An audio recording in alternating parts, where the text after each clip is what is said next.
Everyone in Millbrook Valley thought Clara Whitfield had finally lost his mind. When the 16-year-old girl began tearing up perfect rows of cabbage seedlings to make space for bright orange marigolds, the whole farming community laughed. Her own grandfather warned her to stop, and everyone watched convinced she was destroying something valuable. But Clara wasn't acting on a whim. For 3 long summers, she had quietly sat on the porch steps every evening at dusk, watching the cabbage white butterflies dance over the vegetable patch, noticing things that nobody else paid attention to. The trouble had started in late May, just like it always did. Clara's grandfather, Thomas Whitfield, had been growing cabbage on the same 5-acre plot behind their Kentucky farmhouse for 40 years. Every season, the seedlings would push through the dark soil with that hopeful green promise, and every season by mid-June, the leaves would start showing holes. Tiny at first, no bigger than a pinprick, then growing into ragged tears that spread like a disease across the tight heads. The cabbage worms came in waves, pale green creatures that curled into the hearts of the vegetables and turned beautiful produce into something that looked like it had been shot with a shotgun. Thomas had tried everything the Agricultural Extension Office suggested. He sprayed Bacillus thuringiensis until his hands smelled like chemicals. He dusted with diatomaceous earth until the plants looked like they had been coated in flour. He set out row covers that flapped uselessly in the wind and trapped more heat than they stopped pests. He tried companion planting with onions and garlic. He tried rotating crops on a 3-year cycle. He tried planting late to avoid the first wave of butterflies. And he tried planting early to get the harvest in before the peak worm season. Nothing worked for long. The worms always came back, hungrier and more numerous, as if they were laughing at human effort. Every August, Thomas would stand at the edge of the field with his hands on his hips, looking at the ruined crop, and Clara would see his shoulders drop in that particular way that meant he was calculating losses again.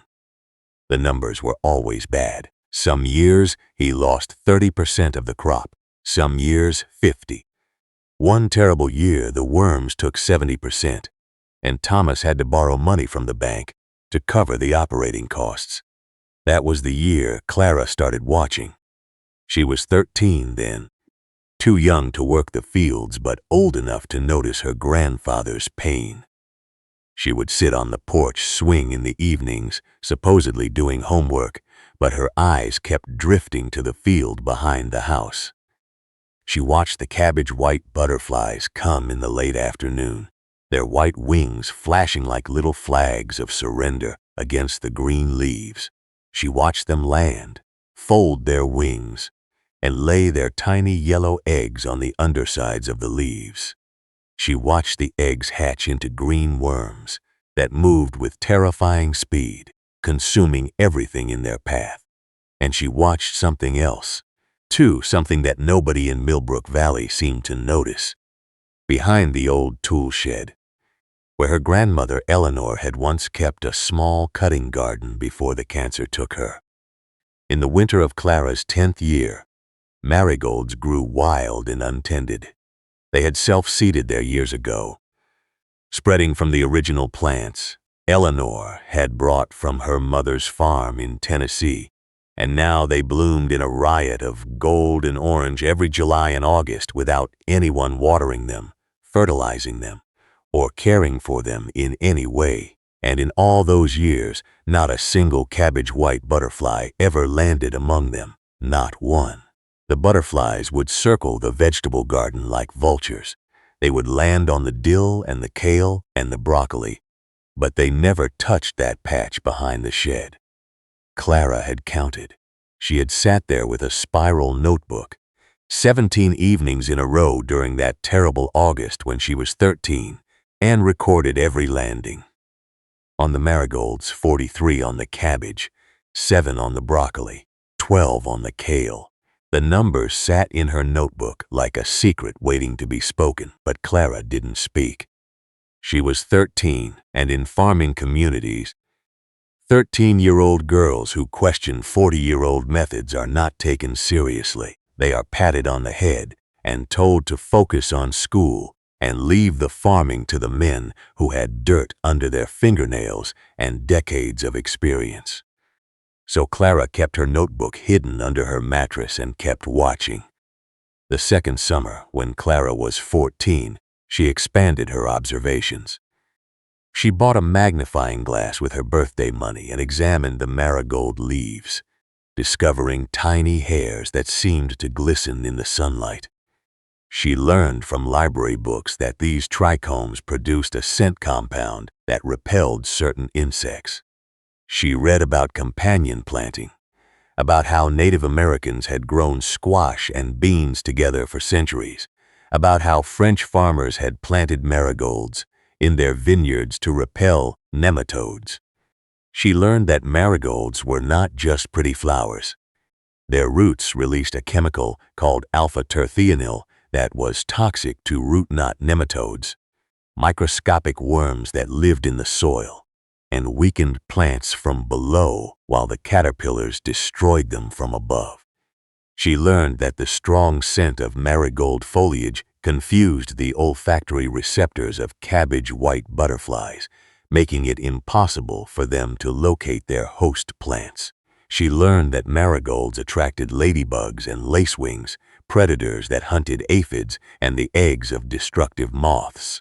And she learned that parasitic wasps, tiny insects harmless to humans, were drawn to the nectar of marigold flowers and then laid their eggs inside the bodies of living cabbage worms, killing them from within in a process that sounded like science fiction, but was simply nature's own pest control.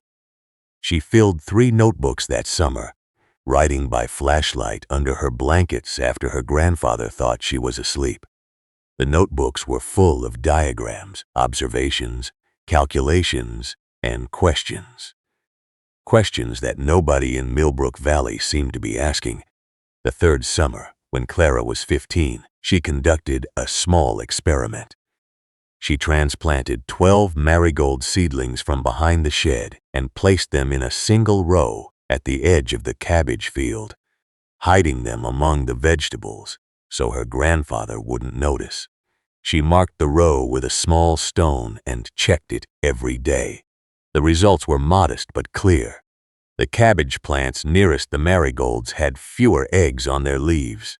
The worms that did hatch were smaller and less numerous, and one morning in late July, she found a ladybug on a marigold flower, then another, then 3 more, all hunting on the plants that had no business being in a commercial vegetable operation.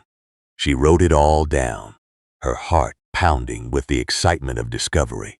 But she still didn't tell anyone. She knew what would happen. She had heard the way adults talked about new ideas. She had seen David, the extension agent, dismiss organic methods as nice in theory, but impractical at scale. She had watched the Miller brothers laugh at Ben Carver for trying no-till farming. She knew that in Millbrook Valley, innovation was treated like a disease until it proved itself, and even then, it was viewed with suspicion.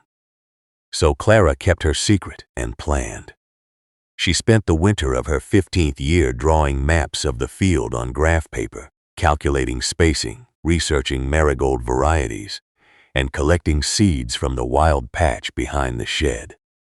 She dried them carefully in paper bags in her closet, labeled them by date, and started them in recycled trays in the greenhouse in February, months before anyone else was thinking about planting. By April, she had 480 healthy seedlings, each one tagged with the date it had germinated, each one a small orange promise of the secret she carried. The morning she began, her project was cold and misty, the kind of Kentucky dawn where the fog sits in the hollows like cotton and the world feels unfinished. The sun was barely up, painting the eastern ridge in shades of pink and gray, and the dew on the grass soaked through Clara's boots as she walked out to the cabbage field with a wheelbarrow full of her marigold seedlings. She had not bought these from the nursery. She had grown them from her grandmother's seeds, nurtured them with her own hands, and planned their placement with the precision of a general planning a battle. She had mapped the field on graph paper, calculating the exact spacing that would allow the marigolds to grow without shading the cabbage too much, positioning them in the narrow gaps between rows where traditionally farmers left bare soil for walking. Her plan was simple in concept and radical in execution. Every 18 inches between the cabbage rows, she would plant a marigold. The flowers would grow alongside the vegetables, not competing for the same root space, but occupying the empty corridors where weeds usually grew. They would provide ground cover, reducing erosion. They would attract beneficial insects, building a natural defense. And they would confuse the cabbage white butterflies before they ever reached the vegetables. It was elegant, it was logical, and it was completely insane by the standards of Millbrook Valley farming. Her grandfather found her on her knees in the dirt at 6 in the morning, a trowel in her hand, planting the first orange flower where a cabbage seedling should have been. Thomas Whitfield stood at the edge of the field with his coffee mug frozen halfway to his lips. He was 68 years old, his face weathered by decades of sun and worry, his hands bent by arthritis and hard work. He looked at the neat rows of cabbage, then at the wheelbarrow overflowing with marigold seedlings, then at his granddaughter with dirt on her forehead and fire in her eyes. "Clara," he said, his voice carrying that particular mix of love and confusion that grandfathers reserve for grandchildren who puzzle them. "What in the name of all that's sensible are you doing?" Clara didn't look up. She pressed another seedling into the soil and patted the earth around it with the care of a mother settling a child into bed. "Planting marigolds, Grandpa," she said, her voice steady despite the tremor in her chest, "between the cabbage rows." Thomas set his coffee down on the fence post. He walked closer, his boots sinking slightly into the damp spring soil, and Clara could smell the familiar scent of his aftershave mixed with the earth.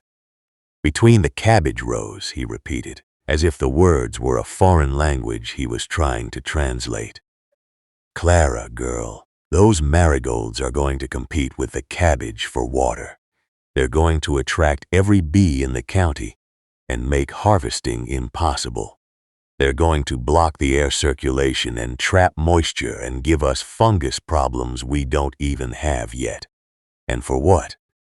For some old wives' tale about flowers keeping bugs away?" He shook his head, that familiar gesture of a man who had seen too many seasons to believe in miracles. "I know you mean well, but this is a working farm, not a flower show. You need to stop this." But Clara didn't stop. She had expected this. She had rehearsed the conversation in her mind 100 times, and she knew that no amount of explaining would convince a man who had spent 40 years fighting pests with chemicals that the answer might be growing in his own backyard. She also knew that if she stopped now, she would never start again. The courage to begin something is a fragile thing, easily broken by the first objection, and Clara had broken her courage once before when she was 14 and had considered telling her grandfather about her observations. She had chickened out then, and she had regretted it every day since. She would not chicken out again, so she didn't argue. She just kept planting, one seedling every 18 inches, exactly as her calculations dictated. Row after row, the orange and gold dots appeared between the green cabbage like a code written in color, a secret message in petals and leaves that only Clara understood. By noon, the wheelbarrow was empty, and 480 marigolds stood in formation between the cabbage rows, small and vulnerable and impossibly bright against the brown soil. The neighbors had noticed by lunchtime. Ben Carver from the adjacent property drove his pickup slowly along the dirt road, window down, staring at the field with his mouth open.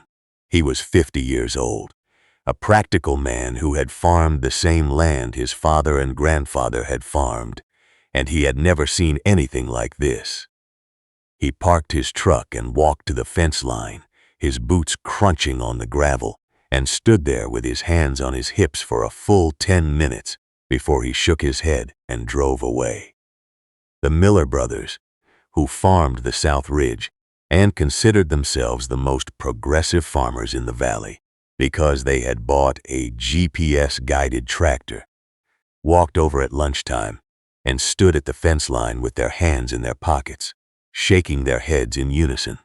Joe Miller, the older one, spat tobacco juice into the dirt and said, "Thomas has lost his damn mind letting that girl play farmer." His brother Frank nodded. "Next thing you know, she'll be planting daisies in the cornfield." They laughed as they walked away, their voices carrying across the field like crows calling over carrion. Mrs. Patterson, who ran the farm stand at the crossroads and considered herself the authority on what customers wanted, called that evening to ask if Thomas had suffered a stroke or if there was some other explanation for turning a perfectly good vegetable patch into a garden club project. The laughter spread through Millbrook Valley like a summer storm, gathering force as it traveled from farm to farm, from kitchen to kitchen, from the feed store to the church basement. At the feed store, where farmers gathered every Saturday morning to buy seed and complain about the weather, the Whitfield Marigolds became the joke of the week. Men who had known Thomas for decades shook their heads and told each other that it was a shame, really, a man with 40 years of experience letting a teenage girl make a mockery of his operation. They joked about the Whitfield girl, who thought flowers could replace science, who believed that pretty colors could stop pests that had survived every chemical known to modern agriculture. They made bets on how long it would take for the crop to fail completely, and they set odds on whether Thomas would spray the field with herbicide to kill the marigolds before they ruined everything. At the church potluck on Sunday, the women whispered about Clara behind their hands, clucking their tongues and saying that it was a shame. Really, such a bright girl going off the rails like that, probably because she didn't have a mother to guide her, God rest her soul. At the high school on Monday, Clara's agriculture teacher, a man named Mr. Hendricks, who had grown up on a farm and considered himself an expert on everything rural, pulled her aside after class and suggested she might want to reconsider her experiment before it affected her grades. "Farming is about practical results, Clara," he said, his voice carrying the weight of someone who had never questioned the methods he had inherited. "Not about feelings and flowers." The mockery was loud, constant, and deeply satisfying to everyone who offered it. It confirmed what they already believed, that farming was a matter of chemicals and equipment, that nature was an enemy to be defeated, and that pretty flowers had no place in a serious operation. Clara heard all of it.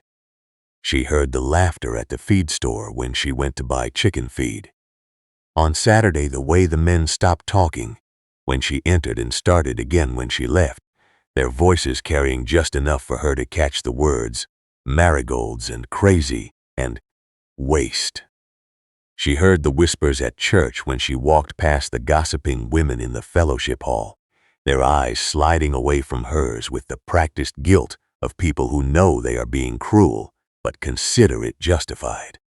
She heard the doubt in her grandfather's voice every evening when he asked gently if she wouldn't rather help him with the tomatoes instead, or mend the fence in the north pasture, or do anything other than tend to flowers that were going to break her heart. And she felt the weight of it, heavier than the wheelbarrow she pushed through the fields, heavier than the sun that beat down on her neck as she weeded around the marigolds by hand, because she couldn't risk using the tractor and damaging the delicate flowers. She felt it in her shoulders at night when she tried to sleep, in her stomach when she ate, in her hands when she wrote in her observation journal.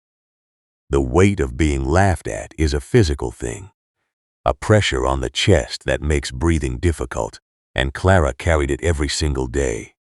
But she also felt something else. She felt the marigolds growing.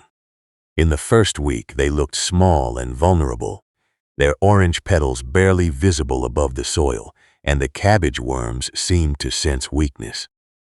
The first wave of cabbage white butterflies arrived on schedule. Fluttering over the field like white flags of surrender, they landed on the cabbage.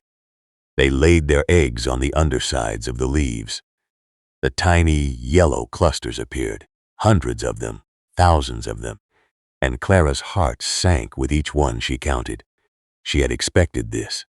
She knew from her books that the marigolds needed time to establish, time to release their scent, time to build their invisible barrier. The chemical compounds in the foliage didn't reach peak concentration until the plants were well established, and that took at least 2 weeks of growth. But knowing something in theory and watching it fail in practice are 2 different experiences, and for 3 days, Clara barely slept. She walked the rows at midnight with a flashlight, checking leaves, counting eggs, feeling the cold grip of doubt wrap around her throat. She found a worm on a leaf Tuesday morning, and her hand shook as she removed it. She found 3 more on Wednesday and felt tears prick her eyes.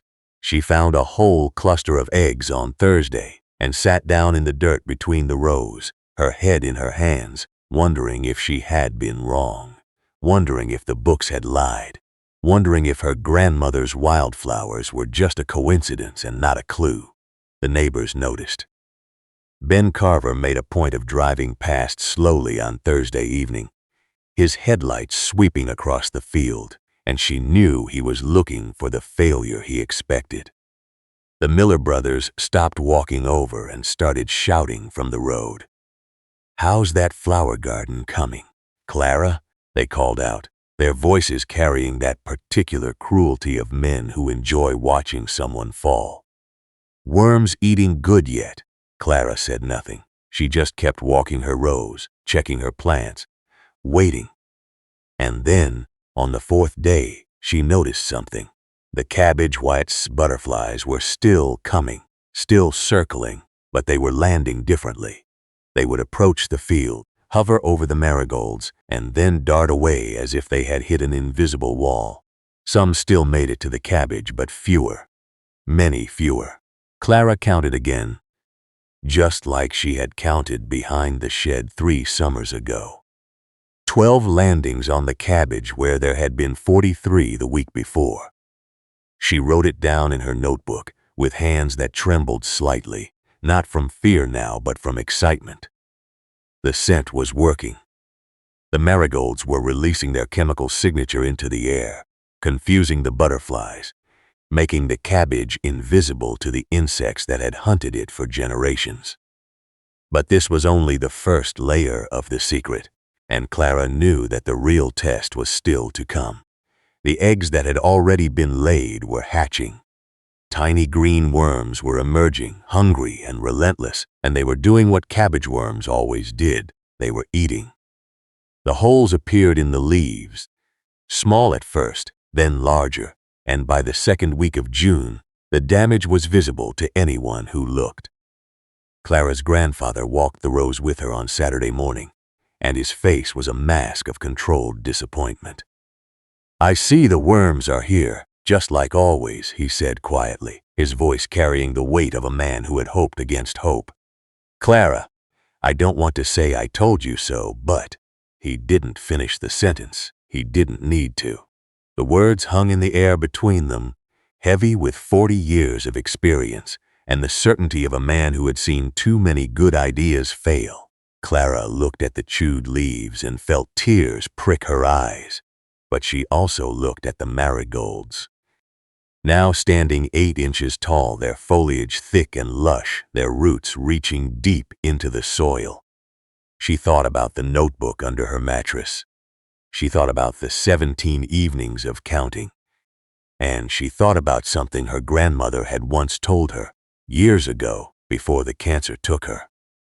They had been sitting on this same porch, watching the sunset, and Eleanor had said, "The land doesn't give up its secrets to people who quit after the first hard frost. Clara, it rewards those who stay." Clara stayed. The second layer of the secret revealed itself in the third week of June. Clara was walking the rows at dawn, checking for worm damage, when she saw the first ladybug. It was a bright red dot on a marigold petal, impossibly vivid against the orange background.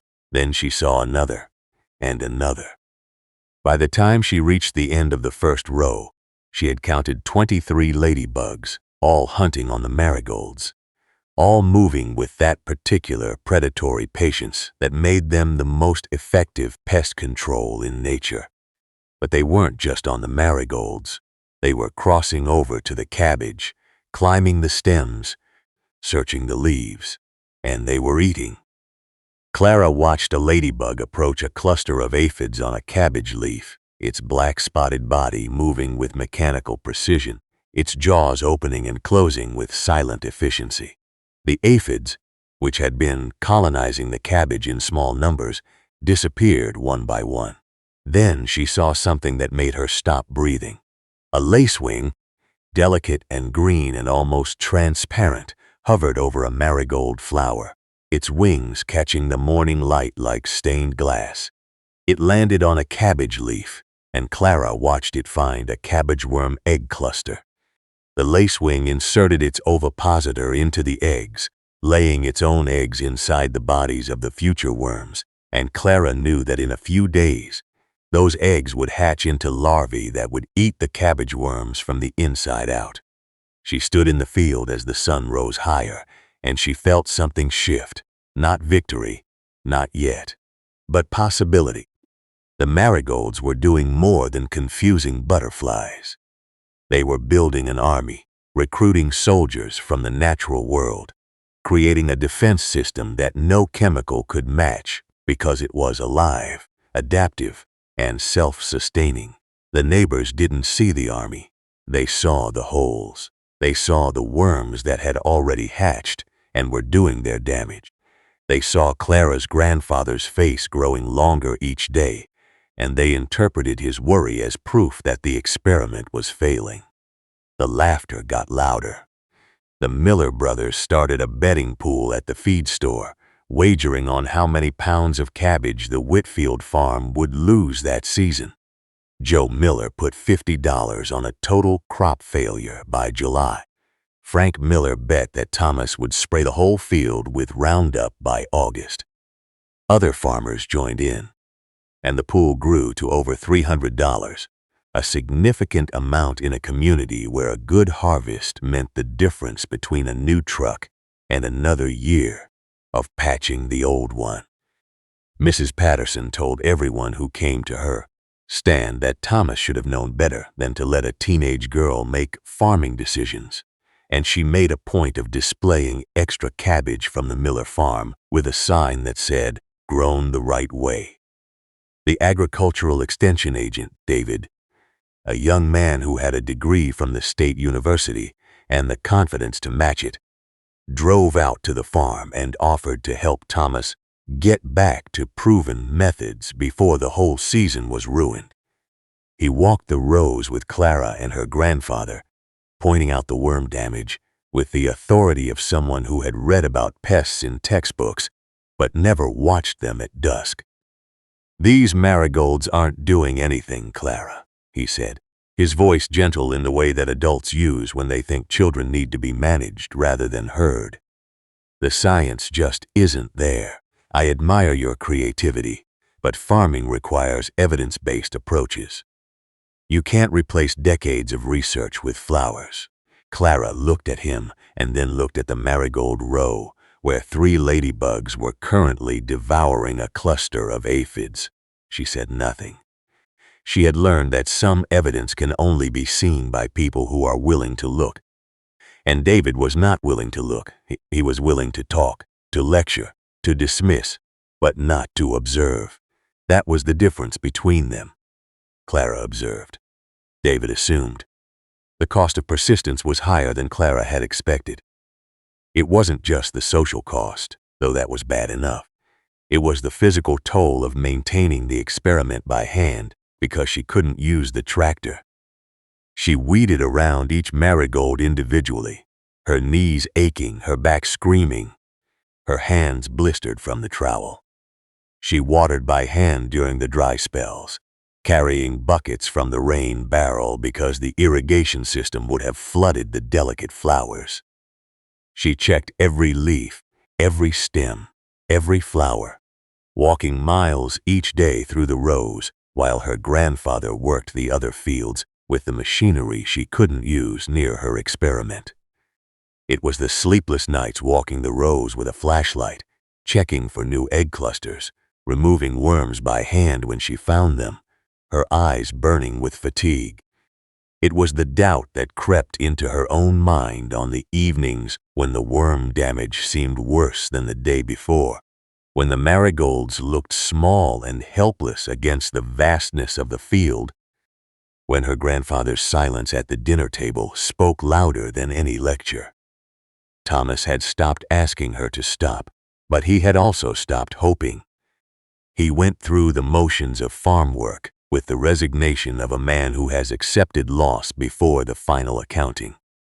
He ordered extra cabbage seed for the fall planting, assuming the spring crop would be a total write-off. He calculated the cost of the marigolds, the seeds, the greenhouse time, the labor Clara had invested, and added it to the column of losses in his mind.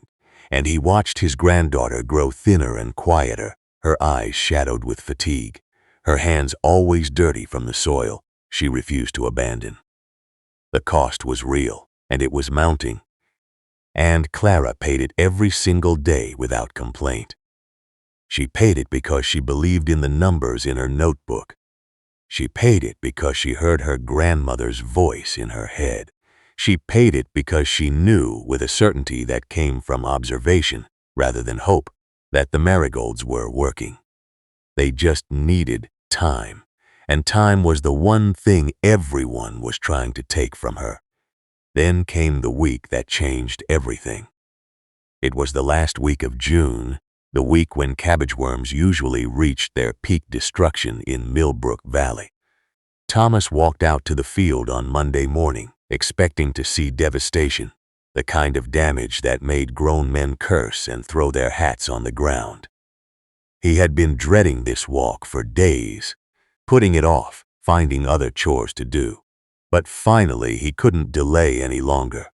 He needed to assess the damage and start planning for the loss. He walked slowly, his boots heavy, his heart heavier. But something was different. The holes in the leaves were still there, but they weren't growing. The worms that had hatched earlier were still present, but they weren't multiplying, and scattered across the cabbage leaves, like tiny jewels of violence, were the white cocoons of parasitic wasps. Thomas had never seen anything like it. He had heard about parasitic wasps in extension meetings, had seen pictures in pamphlets, but he had never seen them in his own field. They were beautiful and terrible, these small white silk pods attached to the backs of green caterpillars, each one a tomb and a nursery at the same time. Clara had read about this in her books, but reading about it and seeing it were different experiences. The wasps had found the cabbage worms. They had laid their eggs inside the living bodies of the green caterpillars. And now those eggs had hatched, and the wasp larvae had eaten their way out, spinning their white silk cocoons on the backs of the dead worms. The cabbage worms that had been eating the cabbage were now food for the next generation of predators. And the predators had come because of the marigolds. The flowers had provided nectar for the adult wasps. The scent had confused the butterflies. The roots had killed the nematodes that weakened the plants. And the foliage had attracted the ladybugs and lacewings that controlled the secondary pests. It was not one thing working. It was everything working together, a system so complex and beautiful that it looked like magic unless you understood the science. Clara understood. She stood in the field on that Monday morning, having walked every row before dawn, and she wept when she saw her grandfather